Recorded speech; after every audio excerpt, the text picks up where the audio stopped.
थाना 40 रु अधिक शिक्षक नकली सर्टिफिकेट द्वारा नियुक्ति पाइबार सूचना मिली। केवल आस्का थाना को छाड़देला अन्य कौन थाना आज पर्यंत कौन कार्यानुष्ठान ग्रहण करा जाए नहीं। द्वितीय कथा है ये गोटे प्रश्न उठुचे जे जे केवल नकली सर्टिफिकेट द्वारा शिक्षा विभाग केवल अच्छा ताहा नुहे, राज्य सरकार विभिन्न विभाग में एवं केंद्र सरकार विभिन्न विभाग में यह नथाई पारती यह कहीहब ना। स्वरूप आपड़ देखिए विभिन्न विभागर अधिकारी मानकर सील द्वारा आटेस्ट करिए, से आधार कार्ड रे हो, से तहसीलदार सील द्वारा हो, से एग्जीक्यूटिव इंजीनियर सील द्वारा हो, से सब कलेक्टर सील द्वारा हो, विभिन्न सील माध्यम ये जो नकली सर्टिफिकेट जो आरंभ होती आहार मध्य जांच होवार आवश्यकता रही।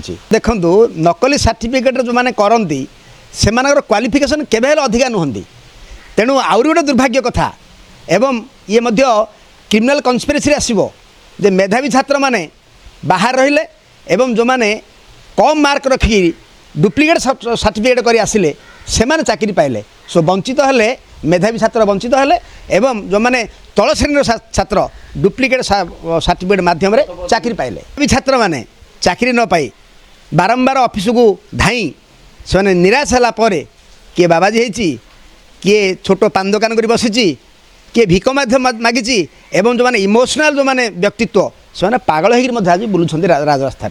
निश्चित भाव में उच्चस्तरीय तदंतर आवश्यकता अच्छी।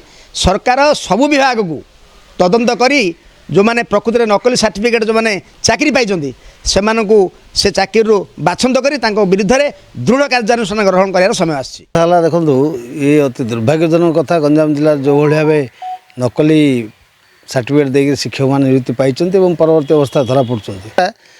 गंजाम जिले में मु जहाँ देखुँ 2-3 वर्ष भितर जो भाव व्यापक भाव नकली सर्टिफिकेट धरपकड़ होती, ये केवल शिक्षक मानकर भूल जो मैंने देते भूल बोली मुझे कहबी निश्चित तलू ऊपर पर्यंत यार हाथ रही ना कौन जगह 10 वर्ष 15 वर्ष 20 वर्ष भर धरा पड़ानी से सब पुलिस भी खोजी बाहर करा पड़ा।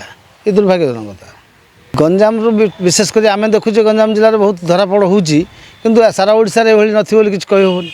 किंतु तेणु सरकार सारा राज्यस्तरीय जो शिक्षा विभाग रही गणशिक्षा विभाग ता जरिए गोटे उच्चस्तरीय कमिटी कर एक्सपर्ट कमिटी कर सारा ओडिशार शिक्षक मानकर कागजपत्र जांच कर आवश्यकता रही। बहुत तरह जाकि इंटरव्यू देछि कौन चाकरी पाई नहीं एवं आमे शुणीचु तो से बहुत नकली शिक्षयित्री शिक्षक एवं अनेक विभाग रे मध्य जाली सर्टिफिकेट रे चाकरी करिकी बहुत सर्विस पाउछन, बहुत लोक माने सर्विस पाउछन। देखुछु प्रकृति जी शिक्षा माने प्रकृति जी पाठ पढ़ी बहुत परिश्रम करिकी से माने आज निज घरे हाथ बांधिकी बसी घर। तेणु मु अनुरोध करुँ सरकार को जे प्रत्येक विभाग रे जांच करवा दरकार जाली सर्टिफिकेट जो मैंने करछन्ते एवं प्रकृत शिक्षाविद मानू दुख लगुच, बहुत दुख लगुच। आम जिते बड़े माने देखिले समाज को देखिले बहुत दुख लगुच। बहुत माने सीटी बीडी एवं पीजी करिकी पिला माने आईएएस ओएस ऑफिसर ओएस करिकी पिला माने घरे बसिछन्ते सेमानक पई कोनोसी सुविधा नाही। सारिकी वर्तमान घरे बससी चाकरी पे बहुत तरह मुझे आप्लाय करती किंतु सहीटा कौन भी सक्सेसफुल हो पारानी जहाँफल मुझे आज आरएस हो पड़ी।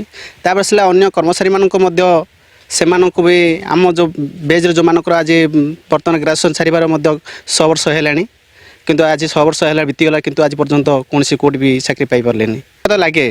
किंतु जो मानकर नकली सर्टिफिकेट करके आज से बिंदास पूरा घर द्वार करके चाकरी बाकरी कर घर संसार कर बहुत खुशी अच्छा। किंतु सहीटा को प्रकृति में सेटा को जांच करिया कथा गवर्नमेंट को माने सरकार को जांच करिया कथा प्रकृति में जो मानकर नकली सर्टिफिकेट से मानकर आज आज बड़ बड़ चाकरी मान पाई पारुचंती किंतु जो मानकर प्रकृति में सचोट मान पढ़ी पाठ पढ़ी से पाई पार नते सेना मते जांच करिया कथा। सेति तो सेटा सरकार को सेटा जांच करिया कथा किंतु सेटा करि पारन सर बड़ दुखर कथा। दुख तो लागुचे तापर सिला से मानकर आम एते पाठशाठ पढ़ला पर भी आम किछि पाइबा कथा किंतु आम मानकर किछि व्यवस्था किछि हेई पारुनी जाफल जो मानकर आम पाखे पैसा तो दुर्बलता होछि गरीब थिबा जो आमको साहाय्य सहयोग नथिबा जो जाफल सेटा पाई पारन बोले आम निजे भाविक सेटा